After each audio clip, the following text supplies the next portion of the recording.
A MET tem como objetivo conectar ideias e conhecimentos a pessoas e empresas. A principal atividade da MET são os serviços de advisory e aconselhamento a empresas. Você pode estar precisando de um advisor se sua empresa não tem experiência anterior no desenvolvimento de bairros planejados, multipropriedade, complexos imobiliários turísticos, loteamentos e hotelaria. O advisor é um conselheiro da confiança do empresário, que está ao seu lado para trocar ideias, discutir decisões e aconselhar-o com base na sua experiência, conhecimento e rede de relacionamento. O principal objetivo do advisor é reduzir a curva e o custo de aprendizado da empresa e fazer com que ela não cometa os mesmos erros cometidos por quem já veio antes. Pense no serviço de advisory como se fosse um aluguel de um sócio experiente, um conselheiro executivo, com o qual você poderá trocar ideias e tomar decisões. A MET também atua no planejamento e direcionamento estratégico de empresas e participação em conselhos de administração. Ficou interessado? Acesse www.matx.com.br.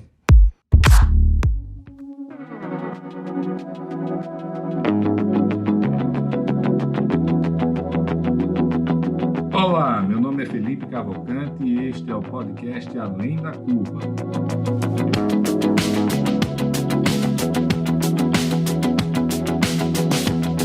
Uma realização da DIT Brasil e da MET Academy.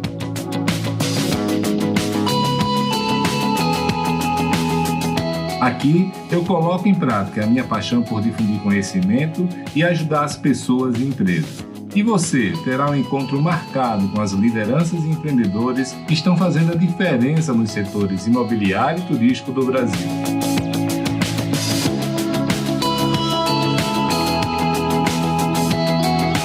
Você já conhece a DIT Brasil? A DIT é a entidade de atuação nacional nos segmentos de comunidades planejadas, loteamentos, desenvolvimento urbano, multipropriedade, time-sharing e investimentos imobiliários. Nosso foco é a capacitação do mercado e a geração de negócios para nossos associados. Acesse o site www.adit.com.br e conheça nossos conteúdos, eventos, cursos e lições técnicas. Junte-se a nós, aumente seu network e faça grandes negócios.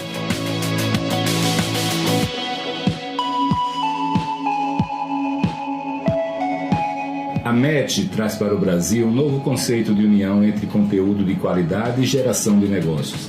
Temos uma ampla gama de soluções para o fundo imobiliário, fruto de uma sólida rede de relacionamento com os principais gestores de recursos do Brasil. Se você precisa de recursos para seu empreendimento, fale conosco. Certamente teremos uma solução.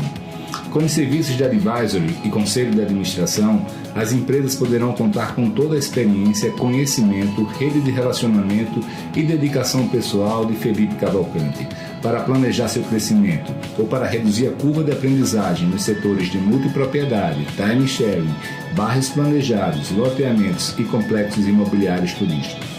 Já os cursos realizados pela MET apresentam assuntos muitas vezes inéditos no Brasil, sempre com viés prático e realizado pelos principais especialistas do país. Com o Advice Club, incentivamos o network e a troca de experiências entre empresários e executivos dentro de um ambiente único de transparência e colaboração entre os participantes. Através do movimento Somos Cidade, a MET está contribuindo para difundir o papel positivo do setor privado no desenvolvimento urbano e a importância de tornar as cidades mais acolhedoras para as pessoas. Com os podcasts Além da Curva e Somos Cidades, a newsletter Fica a Dica e o blog Para Reflexão, reforçamos nossa missão de reunir, simplificar e difundir conhecimento.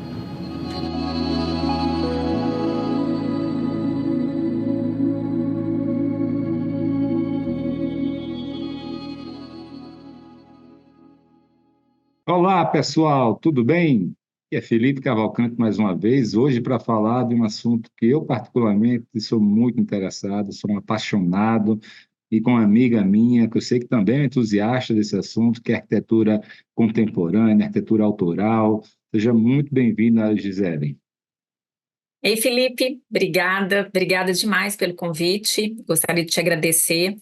É realmente um prazer falar com você e falar sobre arquitetura autoral. Eu acho que é um tema, uma pauta interessante para os dias atuais, onde a nossa arquitetura vem caindo numa mesmice. Então, eu acho que é importante a gente entender por que que isso aconteceu, e que momento é esse que a gente está e que a gente pode mudar. Obrigada pelo Bacana. convite. Gisele, o que é arquitetura autoral? Qual é a diferença dela para a arquitetura que se pratica no dia a dia? Pois é, eu acho que a arquitetura ao longo do tempo, ela vem perdendo.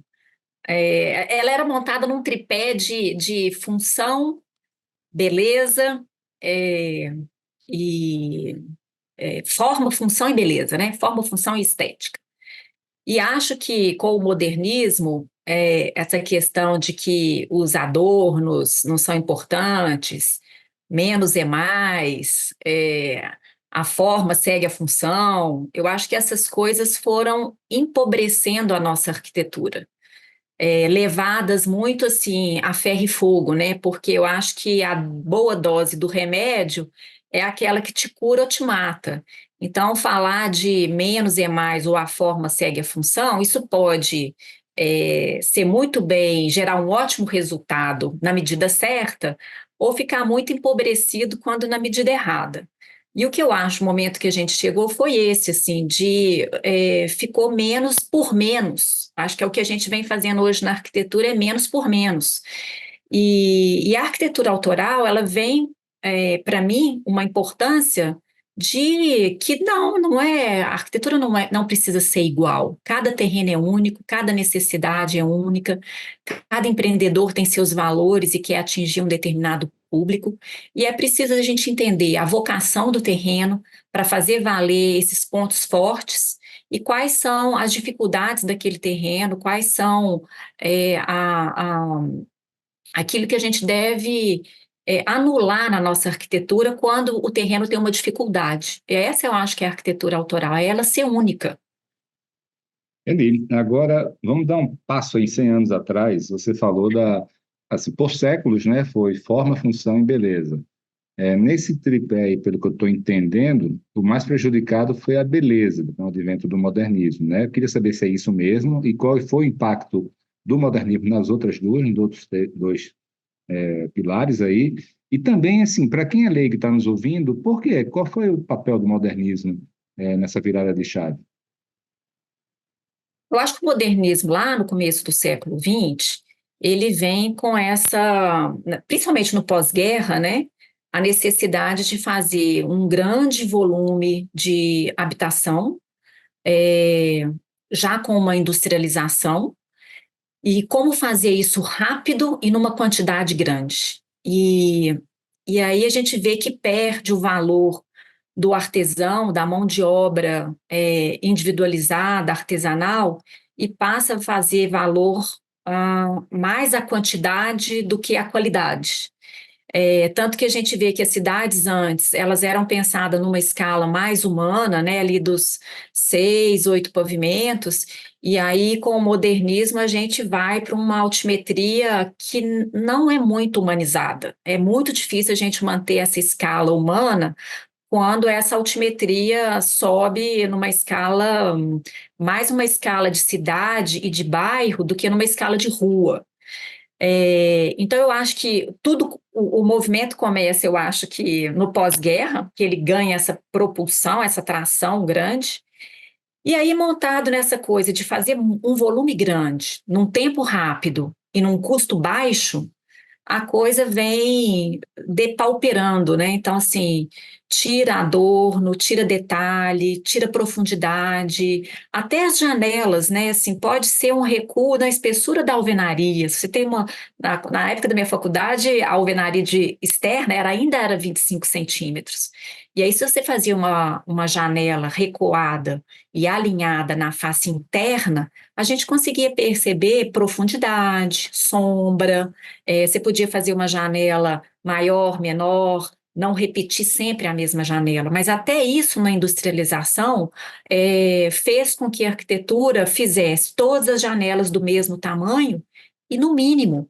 Então, acho que até esse excesso de códigos que nós temos hoje para aprovar um projeto fez com que o arquiteto deixasse de pensar na ambiência, na expressão da arquitetura e fizesse o atendimento mínimo da legislação. E aí a gente tem lá as janelas para cumprir o requisito mínimo, ela equivale a 1/6 da área útil do espaço. E aí a gente vê as construtoras fazendo as janelas mínimas, né?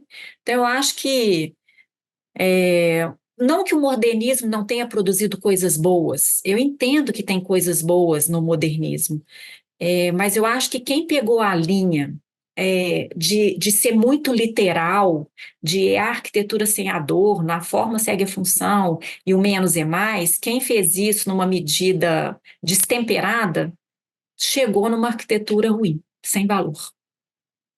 O modernismo, né, como o próprio nome diz, moderno, né, ele veio para combater o passado, né, e combater mesmo em todas as artes, né, em todas as esferas, seja um Picasso, seja o surrealismo, seja em toda a literatura, no cinema, e meio que desconstruir, né, o que existia antes e o que era passado passou a ser ultrapassado, né. E o modernismo combatia alguns elementos, né, na parte de arquitetura, por exemplo, como como você falou, os adornos, os ornamentos, os detalhes, né, e havia muito, né, próprios arquitetos trabalhavam muito com artistas, né, ou seja, você vê aqueles prédios antigos, clássicos, né, são cheios de detalhes, quem passa fica olhando, não consegue nem perceber todos, e o modernismo acabou com isso. Eu tenho uma dúvida, sabe, Gisele? Óbvio que hoje existem correntes como o novo urbanismo que prega muito trazer de volta a arquitetura tradicional, né, de antigamente, né? Mas eu não vejo muito como isso ser feito numa escala maior de cidade, etc. Talvez lugares mais turísticos, não sei. Mas como é que a gente consegue conciliar, né, o retorno do detalhe, do adorno, do ornamento, aos materiais que nós temos hoje, a cultura que a gente tem hoje, né? A arquitetura contemporânea. É possível a gente unir esses dois mundos, do passado e do futuro, para superar o mundo do presente? Eu acredito que sim, porque quando a gente fala dos adornos, essa palavra é tão tradicional para a gente que ela remete aos adornos lá do Renascimento, que eram coisas muito detalhadas e manuais, né? Rebuscadas, às vezes até um excesso. Mas eu acho que a gente não precisa retornar nisso. Eu acredito na arquitetura que a gente evolui no tempo. Mas a gente tem materiais mais industrializados e que é possível a gente ter essa complexidade da fachada. Eu acho que é isso, assim, talvez abstrair dessa palavra do adorno, que nos faz lembrar uma coisa artesanal, mas é que nós, enquanto seres humanos, e que a gente vem aí do mundo animal, a nossa mente é preparada, quando a gente chega num ambiente, a fazer uma leitura da complexidade daquele espaço. Imagina um animal quando ele está numa floresta, todos os sentidos são aguçados para ele entender a temperatura, a profundidade, a luz, a audição, tudo isso é aguçado. E nós, seres humanos, também. Quando a gente está exposto a uma rua nova que a gente nunca percorreu, a um bairro que a gente nunca percorreu, esses nossos sentidos, eles se aguçam para que a gente faça uma leitura daquele ambiente. E quando esse ambiente é muito empobrecido, ele demanda tão pouco da nossa capacidade que é o que causa o nosso tédio. Então é importante a gente entender o que que faz com que esses sentidos nossos se aguçem a ponto daquele edifício, em detrimento dele nos repelir, ele nos convide a olhar ali da rua que a gente chegou, da esquina que a gente chegou, e talvez eu estou do outro lado da calçada, e ele promova em mim uma curiosidade de aproximar, de ver ele talvez a 20 metros e chegar na porta e ver a 2 metros de distância. Então, essa complexidade, eu diria que hoje, assim, em vez do adorno, talvez a gente dissesse que as edificações elas precisam ter um nível de complexidade para atender a nossa atenção, mas também um nível de repetição dentro dessa questão de que a repetição nos orienta, O processo industrial ele vai se tornar mais competitivo financeiramente quanto mais ele se repetir, mas a gente não precisa, a partir disso, tornar tudo plano, que é o que eu acho que é o que a gente vem fazendo, né? As nossas fachadas entediantes, elas não têm profundidade nem nas esquadrias. Levou-se tudo para o alinhamento da fachada frontal. E aí a gente perdeu complexidade e também perdemos repetição. Então, eu acho que o que a gente tem que buscar é essa medida boa daquilo que desperta, através dessa complexidade, uma curiosidade, que o nosso entendimento não seja feito em meio segundo, mas que desperte a vontade de aproximar, de observar, de tentar entender o que é aquilo ali, às vezes até de entender qual é o uso que está por trás daquela fachada. Perfeito. Agora, a gente sempre que conversa sobre isso, né, surgem dois elementos, né? Um é a repetição, né, que você sempre destaca, e eu, particularmente, dou um valor maior para a complexidade. Aí a gente estava batendo um papo outro dia, quando você falou, Felipe, o que é que você acha desse prédio aqui, dessa fachada? Eu falei, esse aqui passou do complexo para o caótico, né? É. Então, assim, isso aí já perdeu a mão. Então, explica para a nossa turma aí essa relação de repetição com a complexidade, e quando essa complexidade também vira caótico e o impacto disso no ser humano. Uhum. Bom, eu acho que um bom prédio é aquele que desperta o interesse desde o primeiro momento que a gente avista ele. E a gente avista ele, às vezes, é da rua anterior, da esquina anterior, e que faz com que o seu olhar percorra aquela rua e tenha atenção em um determinado prédio. Esse é o que está despertando o seu interesse. E aí, o nosso olhar, quando a gente observa um prédio, à primeira vista, a gente tem a compreensão do prédio inteiro, que você está a uma certa distância, que te permite visualizar ele do térreo até o topo. Mas à medida que a gente vai chegando mais próximo do prédio, você não tem escala mais para ver do térreo até a cobertura. E aí seu olhar vai refinando para aquilo que você consegue observar naquele seu campo visual. E é ali que você precisa ter um pouco de complexidade para continuar despertando a sua atenção. E eu acho que o caótico é quando essa complexidade é desarmônica. Quando eu fiz aqui o Casa Mirador Savassi, que é um projeto nosso muito premiado e que também recebemos muitas críticas e observações em cima dele, eu me lembro que o primeiro desenho que a gente fez, as janelas, elas têm tamanhos muito diferentes. E o primeiro desenho, nem sempre os peitoris e as vergas se alinhavam. E depois a gente tem uma fachada metálica, também com uma chapa que não tinha um dimensionamento sempre igual.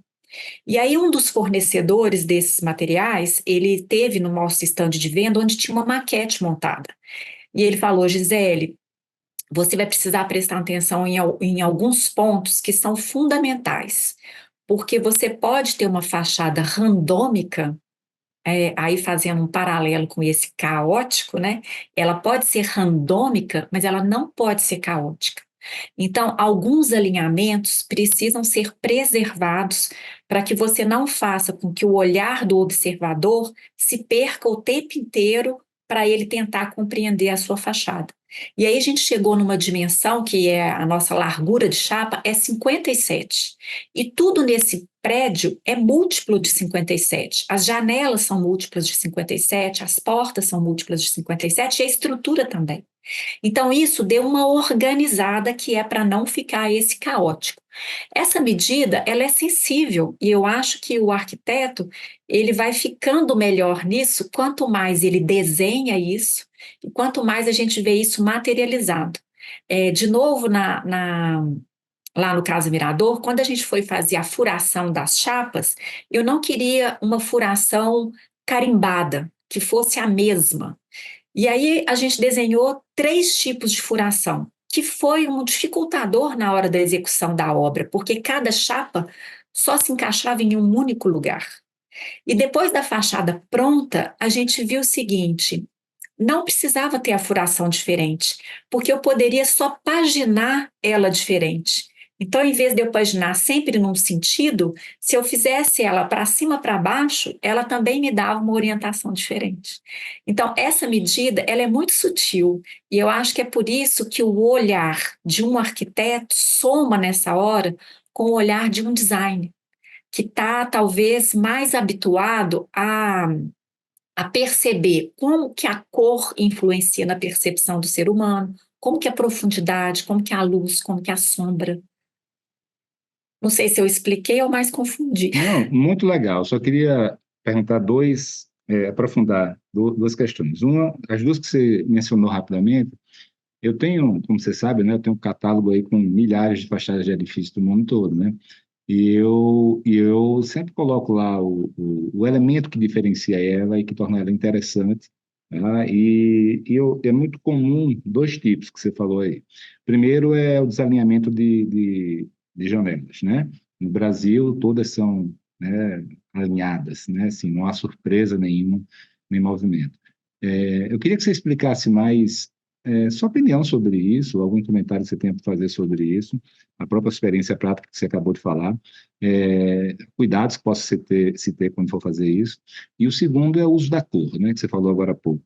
Também é muito recorrente, cada vez mais os edifícios maiores, mais vanguardistas, né, têm usado isso. Né? Até o Isaiah aqui, ele usou no Minha Casa Minha Vida aqui em São Paulo, um com tons de azul, que ficou muito bacana. E lá e fora também, a gente vê muito. Eu fui lá na Europa, eu tenho visto muito eles pintando. E assim, mas ao contrário do que se faz aqui, onde você pinta um Minha Casa Minha Vida com cores fortes, feias, que fica com aquela cara de pobre, assim, né? De coisa, isso aqui não é coisa de valor. O uso da cor, como você falou, também linkando com design, pô, fica lindo, tá entendendo? Mesmo com cores fortes, muitas vezes, né? O Uhum. contraste. Então, fala para mim se você gosta de uso da cor, né? Em segundo lugar, porque aqui existe uma ditadura do bege, né, do branco, né, no Brasil. É, e quando eu vejo o uso da cor, sinceramente, tão sem criatividade que chega a dar desgosto. Uhum. O uso da cor, ele é às vezes perigoso, né? Porque eu acredito que a boa arquitetura, ela não precisa ter brilho, ela precisa ter elegância. Então, assim, o uso da cor não significa pintar de laranja ou pintar de roxo para ficar parecido e usar desse artifício para chamar atenção. Mas a gente tem os materiais da natureza, e aí, de novo, voltando em nós como seres humanos, nós temos um certo conforto quando a gente observa produtos que têm uma feição ou que te remete a percepções e a materialidade da natureza. Então, se a gente pensa num ambiente todo de vidro, ou num ambiente que tem, sei lá, três faces em madeira e uma em vidro, esse ambiente vai te trazer um pouco mais de conforto, essa materialidade da madeira, da textura, do quente, do calor. São coisas que nós, seres humanos, percebemos até de uma forma, às vezes, intuitiva e não muito explicativa. Então, eu não sou afeita ao uso assim, é através da cor que a gente vai despertar o interesse. A gente tem o projeto lá do Le Corbusier na França, que é a Cité, que a gente tem uma malha de concreto, onde você tem uma repetição, e aí você tem algumas faces pintadas em cores puras, né? Nem são cores muito elaboradas, são as nossas cores puras. Não estou entrando no mérito se aquele projeto é excelente, ele é modernista e ele não é bom.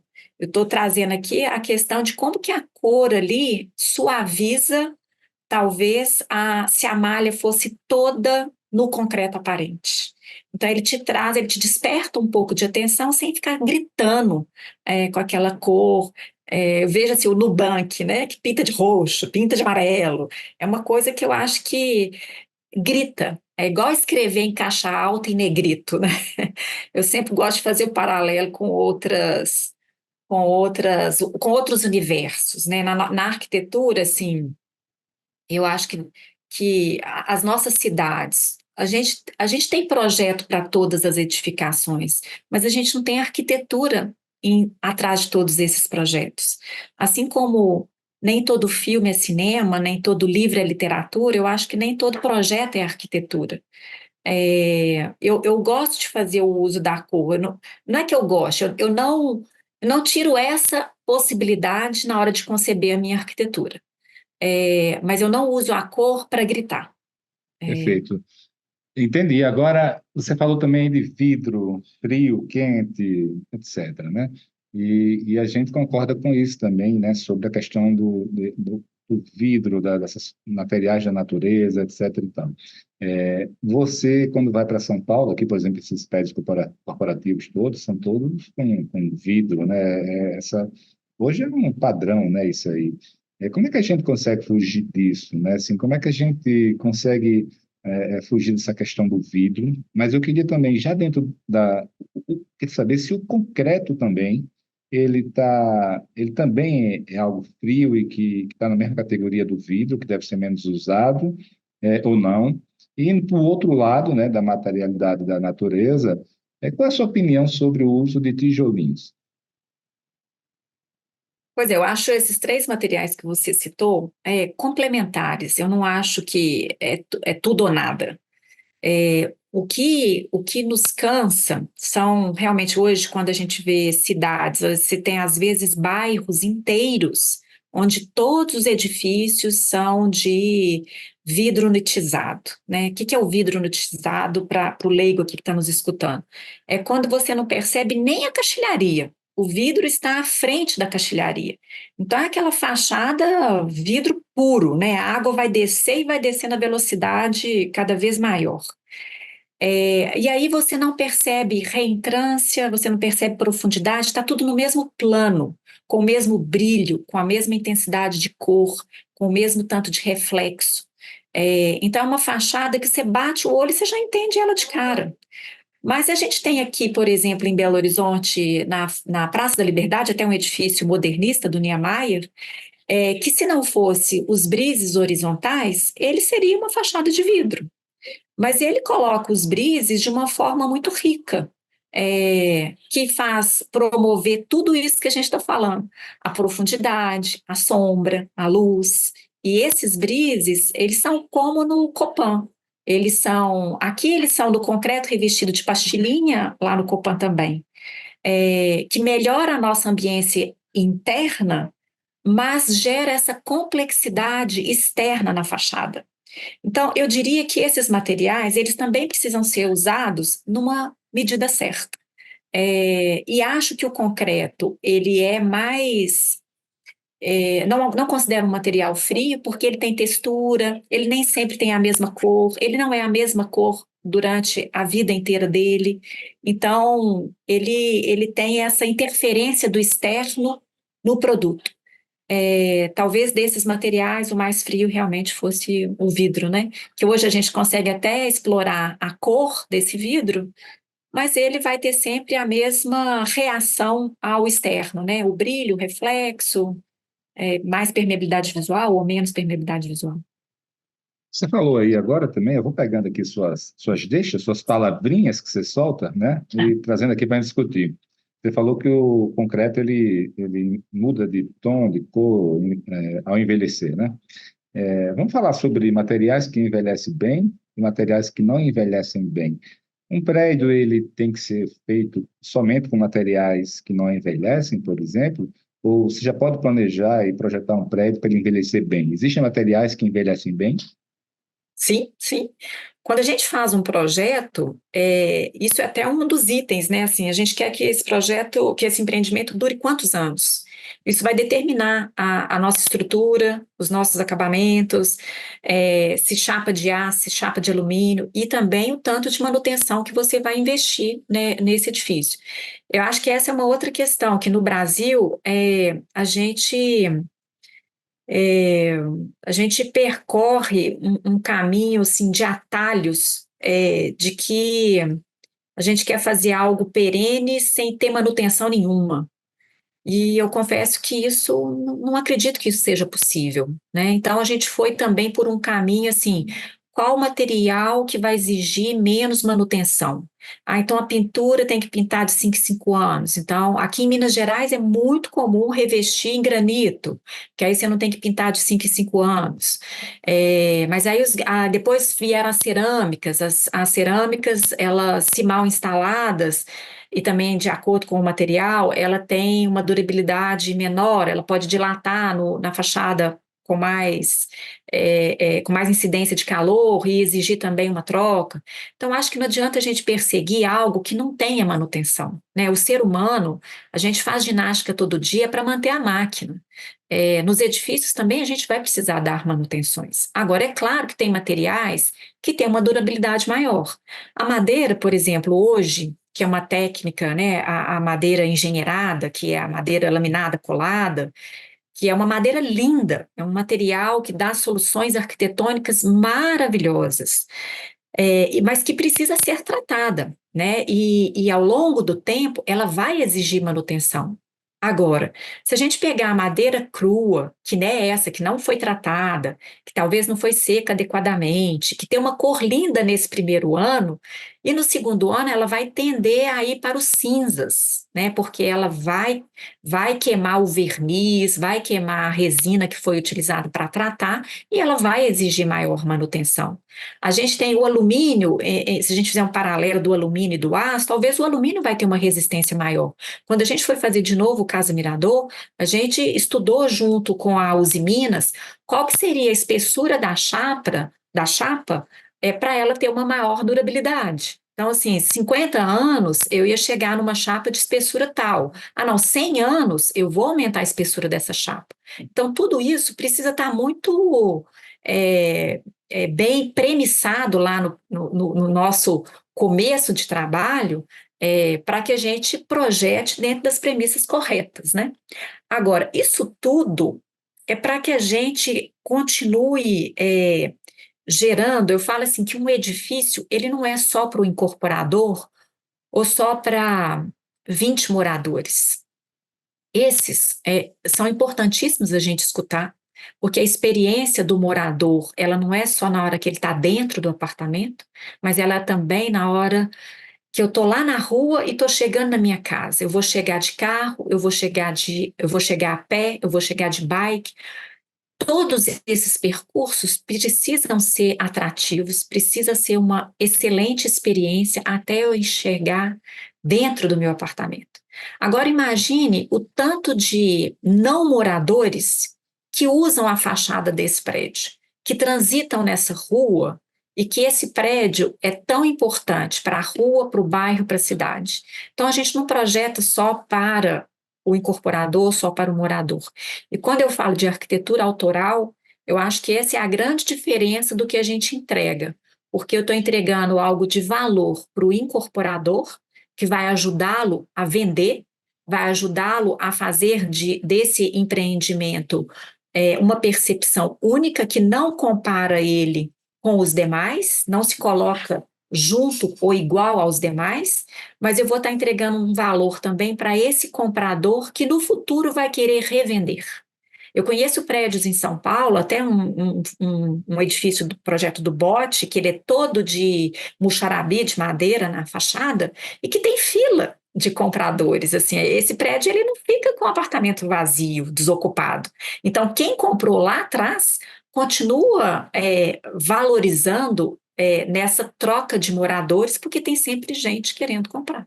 Eu queria me aprofundar nisso, sabe, Gisele? Você tem experiência, já obviamente, já fez os seus projetos, mas qual é a receptividade do mercado nos diferentes momentos do edifício, né? Ao lançar e depois da ocupação, né? Os moradores, investidores, corretores, qual é a diferença de ter um prédio de arquitetura autoral na prática para uma arquitetura normal? Pois esse prédio, eu falo muito dele porque ele foi muito premiado, o Casa Mirador Savassi, quando a gente fez, ele tem 38 unidades. Ele tem estúdios e tem lofts. E quando a gente fez, eu pensei comigo assim, é tão desagradável a gente pensar tanto no produto e depois, na hora que ele é comercializado, já aparece a necessidade de mudar o apartamento antes mesmo dele ficar pronto. Então, se contrata um outro arquiteto que já pense em demolir algumas coisas ali para fazer a arquitetura de interiores. Então, minha primeira aflição, até dentro dessa bandeira da sustentabilidade, é assim: o que fazer para com que as pessoas não tenham que demolir tanto? Aqui em Belo Horizonte, diferente de São Paulo, a gente não obtém um habite sem os acabamentos. Eu preciso ter a cozinha configurada com os acabamentos, o banheiro também, então eu não posso entregar no osso. Então, que material é esse que eu poderia utilizar dentro e que fizesse com que isso fosse um valor e que na hora que eu tivesse a arquitetura de interiores, ele não precisasse demolir tudo. E aí eu vi que quanto mais neutro eu propunha o apartamento, menos o meu incorporador gostava. Ele falava: não, isso não tem identidade, isso está pobre, isso não tem personalidade. Qualquer pessoa que chegar aqui vai querer quebrar. Bom, mas se a gente for personalizar demais, vai ser difícil também agradar gregos e troianos. Então, qual que é essa medida, né? E aí, como ele tinha uma pegada toda industrial e o teto era de laje Atex, que são aquelas lajes de cumbucas, em concreto aparente, a gente decidiu fazer toda a iluminação em eletrocalhas aparentes, que permitia que quem gostasse disso continuasse assim, e quem não gostasse poderia forrar, poderia deixar parte no concreto aparente, forrar outros trechos, mas ele estaria com uma distribuição elétrica que permitia a ele maior flexibilidade ou não, sem quebrar.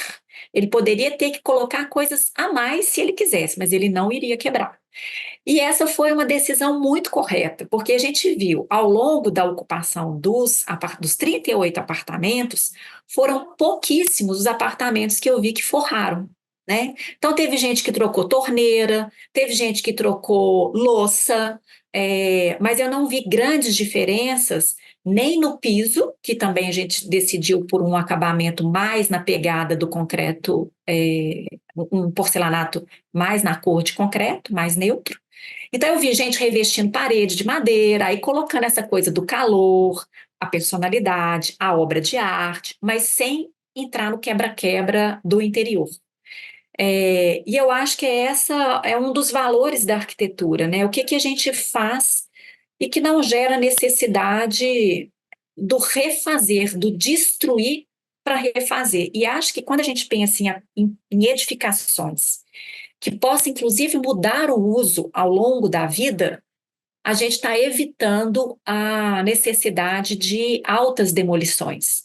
Eu vejo que hoje as grandes cidades passam por um desejo de revitalizar seus centros urbanos, onde a gente tem uma excelente infraestrutura, prédios muito bem projetados no passado, muito bem projetados, que eu digo assim, eles tinham espaços mais que não era o mínimo pelo mínimo. Então, não era a janela mínima, não era o pé direito mínimo, então você tem, e nem eram as dimensões de espaços mínimos. A gente tem quartos melhores, banheiros mais amplos, muito mais bem iluminados, tanto no espaço comercial quanto no residencial, e que dão excelentes retrofits. Então, hoje isso é uma coisa assim que minha mão coça para fazer. Que delícia pegar um prédio que tem um projeto incrível, assim, decisões tomadas lá atrás, que permite hoje, talvez 50, 60, 100 anos depois, ele ser reutilizado. E acho que todas as prefeituras vêm nesse movimento, como incentivar o retrofit, porque ele é um ganho de tempo, ele é um ganho de melhorar as nossas cidades, melhorar os nossos centros urbanos, e adequar o uso, né? Se temos prédios de uso comercial demais, agora a gente tem a chance de fazer essa coisa ficar mais mista, né? O uso residencial próximo ali do comercial e do serviço. Ô, Gisele, eu queria voltar para a pergunta que eu fiz anterior. Você deu um exemplo de um arranjo interno, né? Mas assim, na minha cabeça, quando eu penso em arquitetura autoral, eu visualizo edifícios, por exemplo, vamos falar de edifícios aqui, vamos falar no caso de edifícios residenciais, que tem uma estética pouco usual, né? comparada com o que é praticado hoje no mercado, né? A minha pergunta é a seguinte: como é que o mercado reage a isso? Assim, eu estou vendo um prédio atrás de você que é certamente famílias vão morar, vai ser lançado no mercado imobiliário e que ele foge do padrão, certamente, que é feito hoje no Brasil. Ele é bem recebido, não é? O pessoal não gosta, acha estranho, gera fãs, vende rápido, o preço do metro quadrado qual é? Eu queria saber mais nessa linha. Tá. Eu acredito que facilita a venda. Eu acho que você repetir o que já existe ali não te traz diferencial nenhum. Então, de você apresentar uma edificação que difere tanto do uso quanto da aparência, da estética, do que já existe ali naquela rua, já te coloca numa posição de vantagem. Durante a fase de algumas comercializações, eu costumo visitar os estandes onde está sendo comercializado e às vezes até assim observar a reação das pessoas, o que elas estão perguntando, o que elas estão preocupadas na hora de comprar um empreendimento.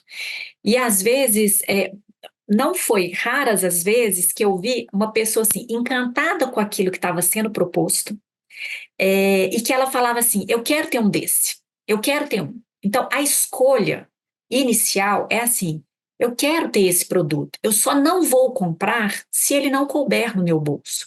Mas é diferente de você entrar em três incorporadoras que estão fazendo a mesma coisa, e aí talvez o diferencial vai ser só o preço.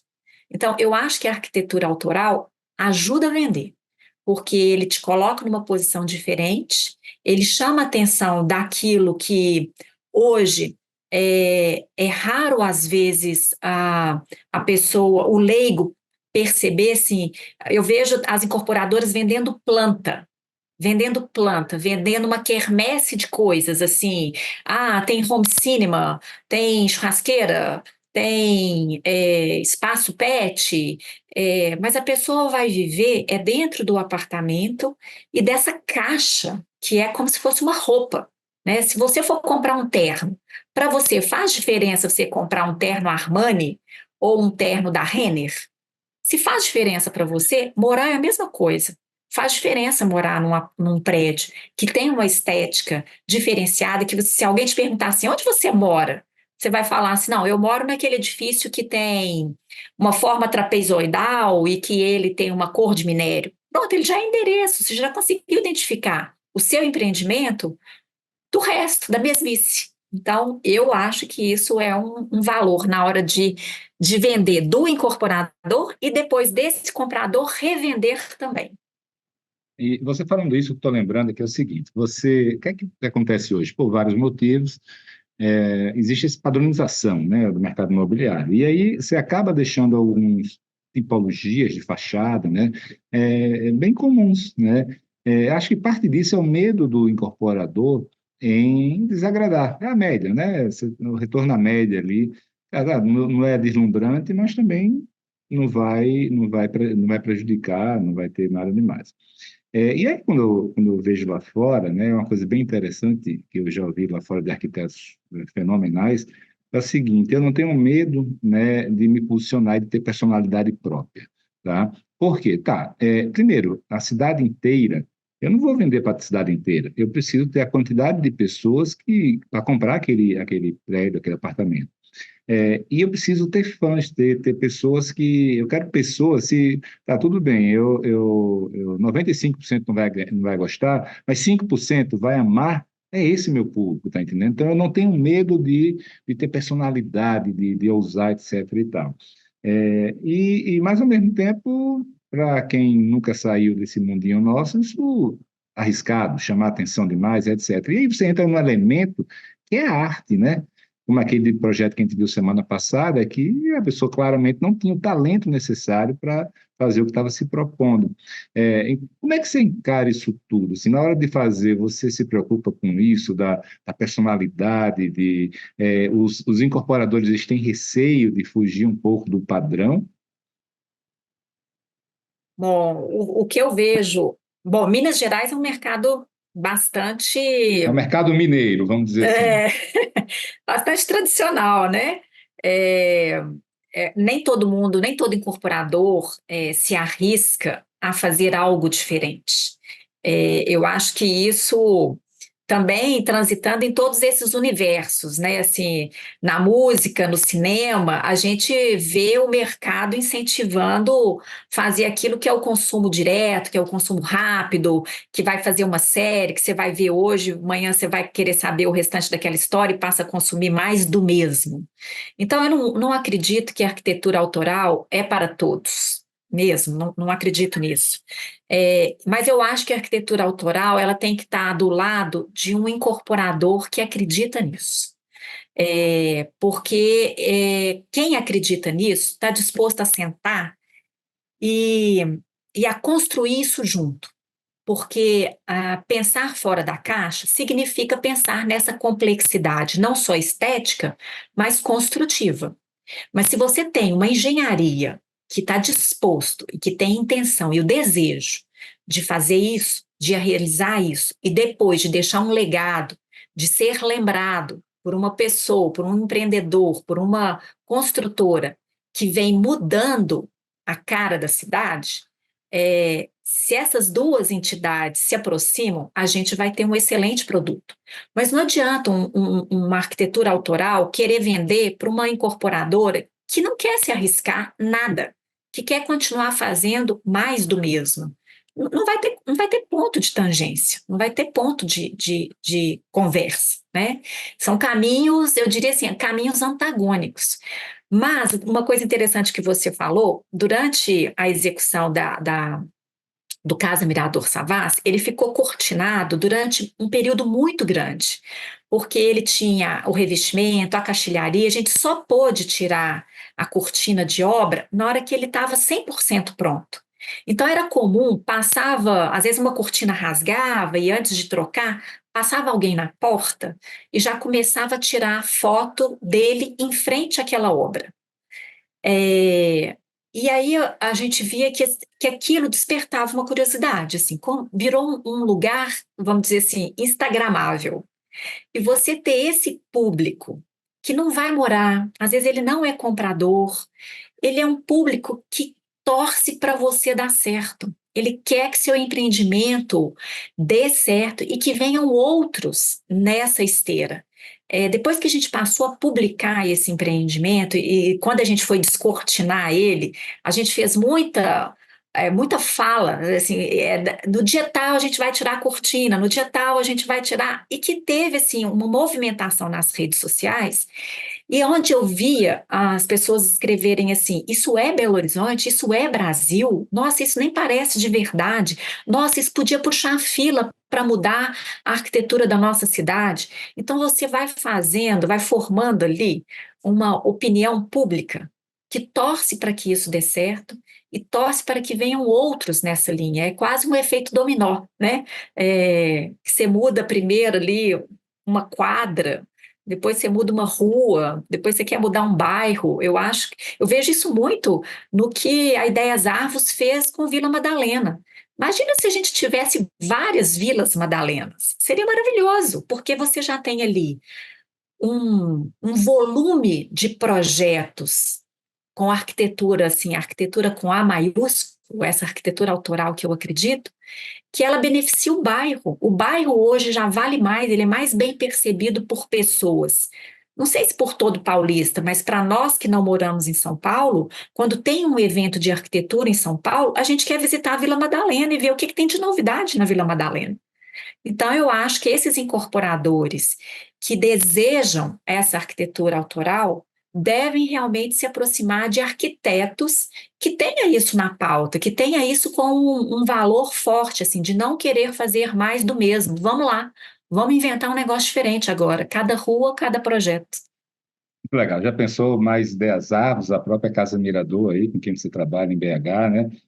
Seria fantástico. Mas eu acho que tem muita gente pensando nisso já, sabe, Gisele, querendo se diferenciar, né? Mas aí eu queria fazer as perguntas que esses incorporadores devem estar se fazendo, como estamos ouvindo agora. É mais caro fazer, construir uma arquitetura autoral? É necessariamente mais caro? Quais são os cuidados? Fala um pouco para a gente dessa parte, vamos dizer assim, mais prática, desafios de engenharia. Fala aí da tua experiência sobre isso. Eu não acho que necessariamente é mais caro. A gente tem, por exemplo, de novo fazendo um paralelo aí no mundo das artes, os irmãos Campana, eles fazem verdadeiras obras de arte com materiais ordinários, com materiais muito simples. E o que vale ali não é o produto, não é a matéria-prima, é o design, é o valor percebido da obra pronta, não o custo da obra. Da mesma forma, eu acho que na arquitetura é possível a gente fazer coisas extraordinárias com materiais ordinários, com materiais simples. E é aí que entra o verdadeiro valor da arquitetura, né? Porque quando a gente está falando aqui de complexidade de fachada, eu não estou falando de complexidade de revestimentos. Se a gente tiver complexidade de desenho, de profundidade, que vá fazer explorar luz, sombra, eu acho que era muito o que fazia os nossos cobogós, né? Você falou ali atrás do tijolinho. O tijolinho é um material ordinário, e, no entanto, a gente pode fazer proezas com esse material. Não só do ponto de vista de conforto térmico, mas ainda que ele seja todo utilizado de uma forma cega, se você instala ele diferente, se você faz uma malha, tipo uma renda, na hora que o sol bater, ele já vai dar uma solução diferente. Eu acho que a gente tem materiais muito ricos no Brasil que possibilita fazer essa arquitetura diferenciada sem necessariamente ser mais caro. É claro que se você for complexando assim, não, agora para fazer um atributo de luxo, o tijolo não remete a esse atributo de luxo, então eu quero um material um pouco mais industrializado. Você pode fazer com que essa fachada se torne um pouco mais cara, mas não necessariamente é essa a consequência de uma boa arquitetura autoral. Por que que as pessoas não fazem mais isso? Os arquitetos e incorporadores não fazem mais? Eu acho porque a gente foi para aquele caminho do menos é menos, o menos é menos, porque a arquitetura autoral, ela pode não custar mais cara ali na construção, mas ela exige um tempo do arquiteto diferenciado para pensar o que ainda não foi pensado, para pensar uma solução que não é padrão. A gente tem agora um empreendimento que está na fase de fundações ainda, ele é aqui em Belo Horizonte, no Tobogã da Contorno.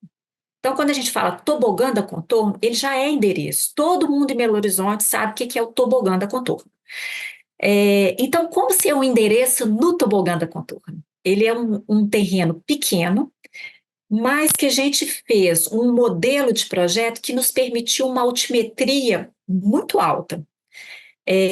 Embora a gente tenha aqui as leis dos afastamentos que faz com que a gente tenha recuos a partir de determinada altura, a gente via que o prédio precisaria ter três escalas diferentes. A escala do observador ali no térreo, que é quem chegar a pé, ou quem estiver descendo o tobogã da Contorno vai passar de frente.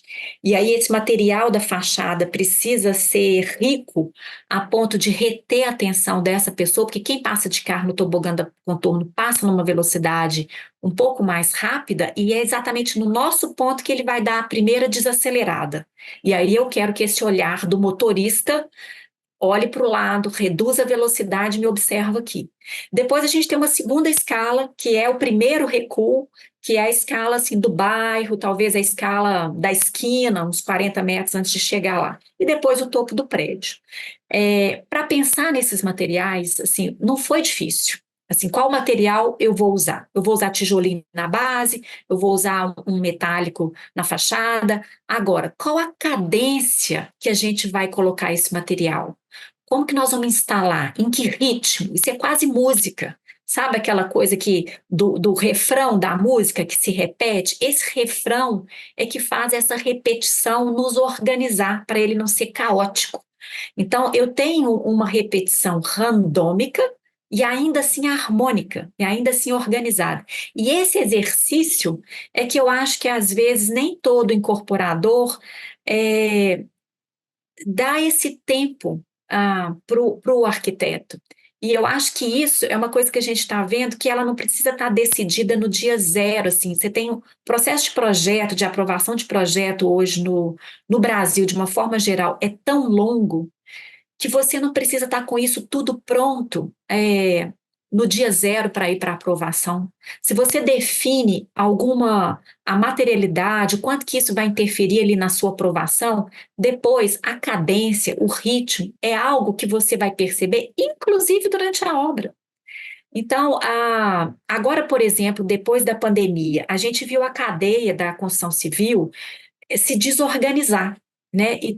As obras que foram orçadas durante a pandemia, elas ficaram mais caras, porque a cadeia da construção civil ainda está desorganizada tem materiais que estão muito caros.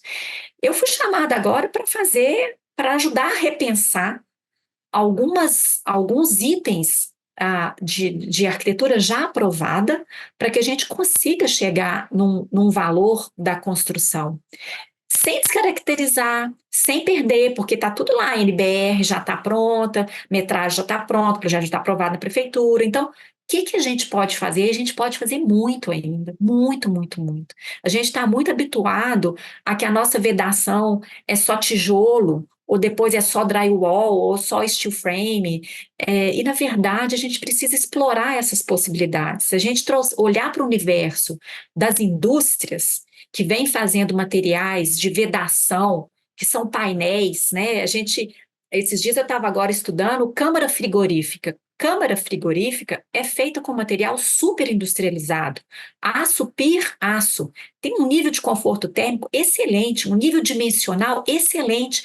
Por que a gente não pode usar isso numa vedação de uma fachada? Ela tem um nível de estanqueidade excelente, uma instalação muito rápida. E eles fazem num volume que o preço também já está mais barato.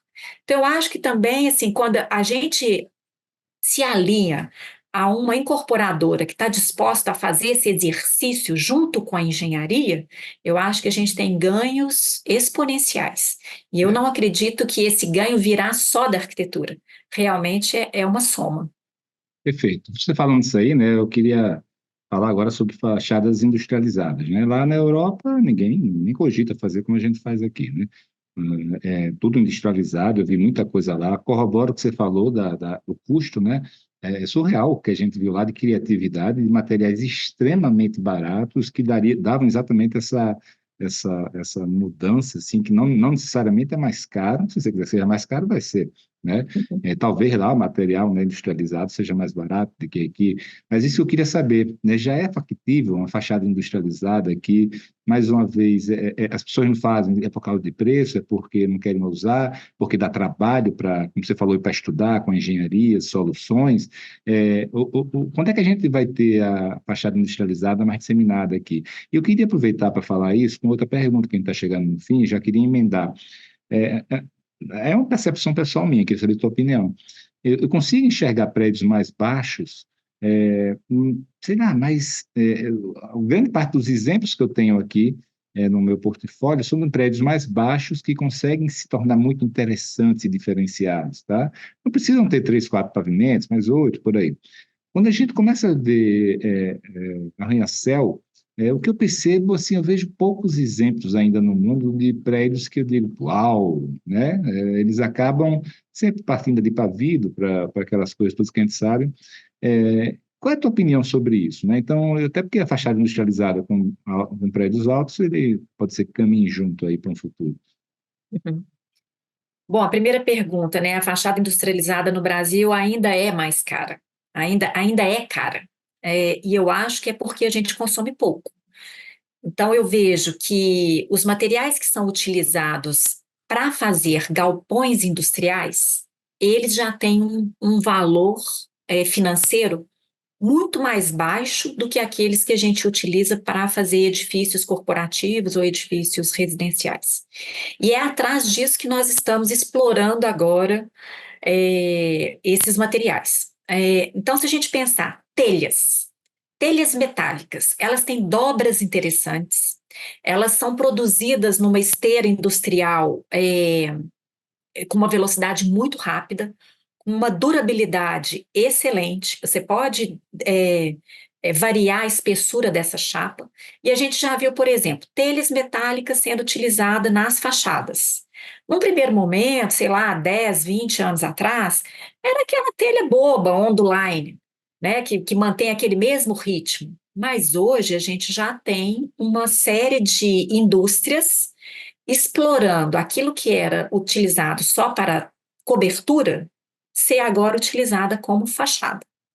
Então, quando a gente está fazendo fachadas metálicas, e agora a gente está aí com 3 prédios sendo concebidos com fachadas metálicas, a gente aumentou o rol de fornecedores, de fabricantes que trabalham esses materiais. E aquele fabricante que vende mais, um maior volume, ele realmente consegue ter um preço menor. Por quê? Porque ele já tem um volume de maquinário maior, uma produção maior, que faz com que ele realmente caia o preço. Então, eu acredito que quanto mais a gente industrializar as nossas fachadas, mais a gente será competitivo. Alguém vai ter que puxar essa fila, né? Eu vejo lá, a Ideias Artes está puxando a fila, Casa Mirador está puxando a fila aqui, e acredito que em outros estados tem incorporadores com esse mesmo desejo. Então, acho que respondi a sua primeira pergunta. A segunda pergunta, qual que era mesmo, Felipe? Prédios altos e Ah, prédios é. baixos versus arquitetura autoral. É. Realmente, a escala humana dos 6, 8 pavimentos, ela envolve um desafio menor para ter um edifício humanizado, né? A partir do momento que, se você atravessar a rua, você ainda não consegue perceber o prédio inteiro, significa que esse seu prédio inteiro, ele é muito mais da cidade do que da rua. E aí a complexidade de trabalhar essa volumetria sem perder a mão é muito maior. Eu corroboro de que o arranha-céu é mais complexo de ser atrativo do que a escala dos 6, 8 pavimentos. E aí o desafio é muito maior, porque quanto mais a gente faz esse volume que já será alto, se a gente fizer dele planicidade e retas, aí a gente está favorecendo o tédio, né? Que é aquela coisa que não te desperta atenção nenhuma.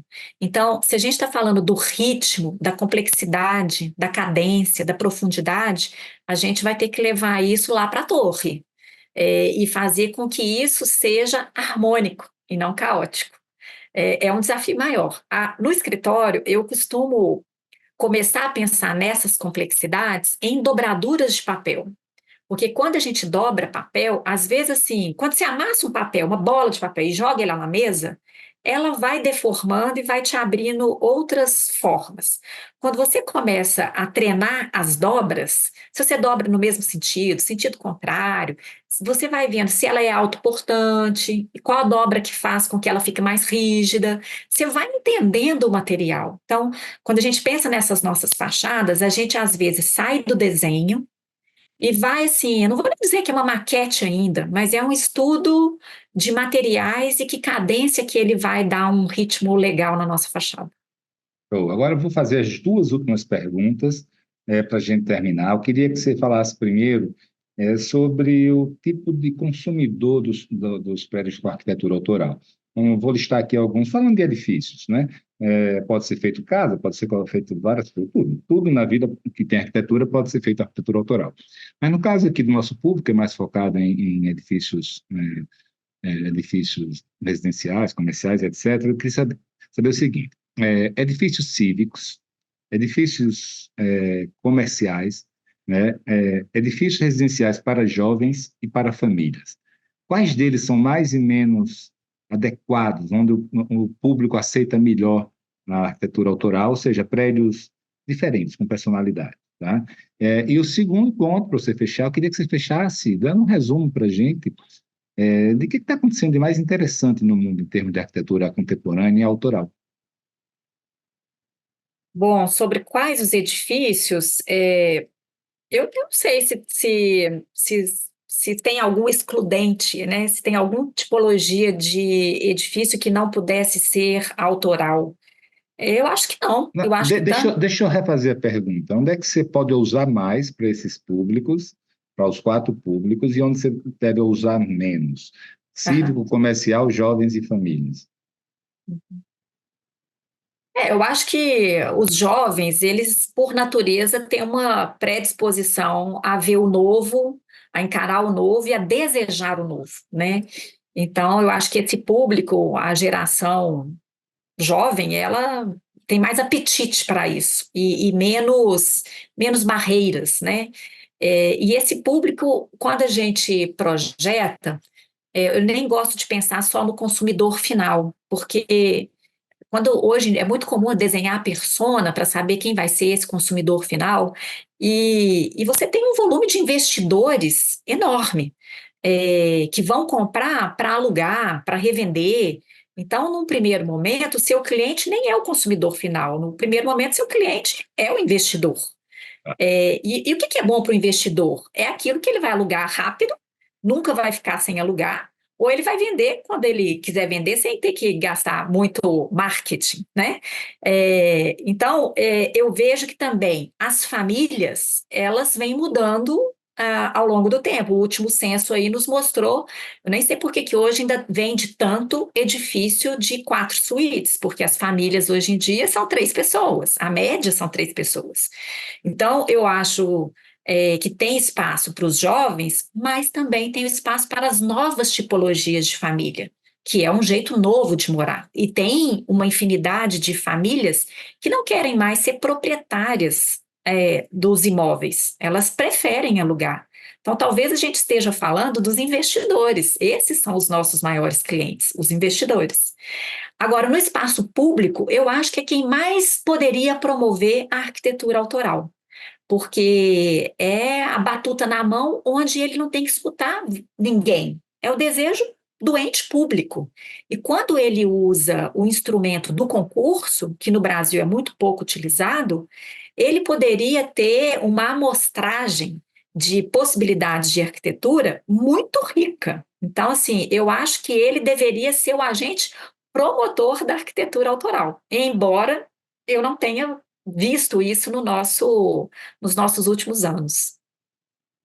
E sobre as tendências aí, o que é que anda acontecendo pelo mundo de bacana? Pois eu não conheço a Austrália, não conheço Viena, não conheço Oslo, e que são lugares, Dinamarca, que são lugares que eu vejo que essa arquitetura autoral está quase assim já no DNA das pessoas, né?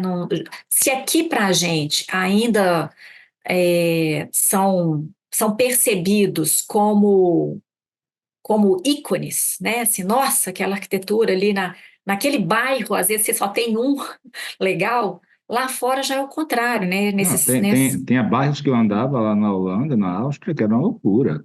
Você virava a esquina já tirando foto, o que é isso? Eu espero que isso E Londres contamine o também. Brasil. Londres E também. Paris eu Londres, não vi muito, não, né? é. Eu espero que isso contamine o Brasil, porque assim, se lá eles ainda têm a escassez de terreno, porque lá para eles às vezes ainda é demolir para fazer uma coisa nova.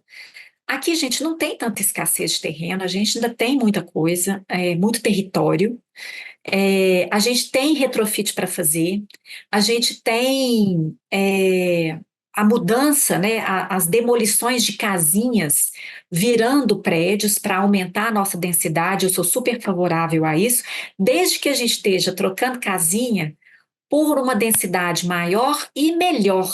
O que me dá tristeza é quando a gente vê saindo 6 casinhas que eram até bacaninhas e trocando por um prédio boring, né? Um prédio chato.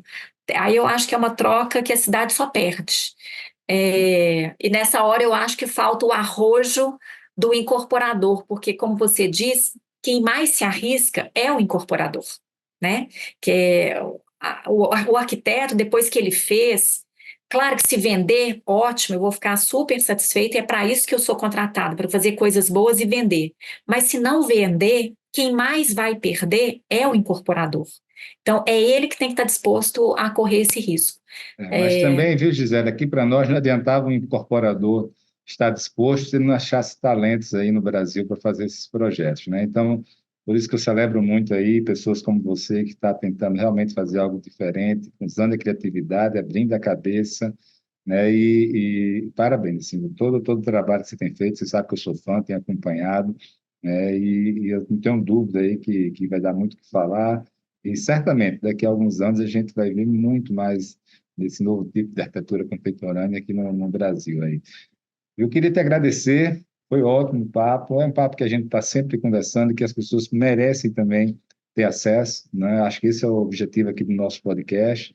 E aí eu passo aí a palavra aí para você, para suas palavras finais, considerações finais. Bom, muito obrigada pela oportunidade de falar daquilo que eu amo de paixão, que é a arquitetura. E eu queria que você fosse, né, tão bem-sucedido como você disseminou o bom urbanismo no Brasil, através da DIT, através do Complan, esse movimento que é maravilhoso e que já ganhou vida própria, né? Eu queria que você tivesse o mesmo sucesso, com a arquitetura autoral, que a gente consiga realmente fazer cidades melhores, assim como você tem conseguido fazer bairros melhores, né? Se no urbanismo a gente já tem tração para desenho da cidade, vamos pensar nesse master plan vertical, né? Nessa arquitetura que vai ocupar esse urbanismo para que a gente construa cidades melhores. Te agradeço muitíssimo a oportunidade e espero que fazer boas arquiteturas, sair de Minas Gerais, transpor as nossas montanhas e fazer boa arquitetura Brasil afora. Obrigada. Tudo de bola, Gisele, vai ter muito sucesso, sim. Grande abraço, hein? Abraço. Pois é, amigos, termina aqui mais um podcast Além da Curva. Quem quiser ficar por dentro das ações e novidades da ADIT Brasil, pode visitar o site www.adit.com.br. E quem quiser conhecer mais sobre os grupos Mastermind e as soluções de funding da Match Academy, pode acessar o site www.matx.com.br.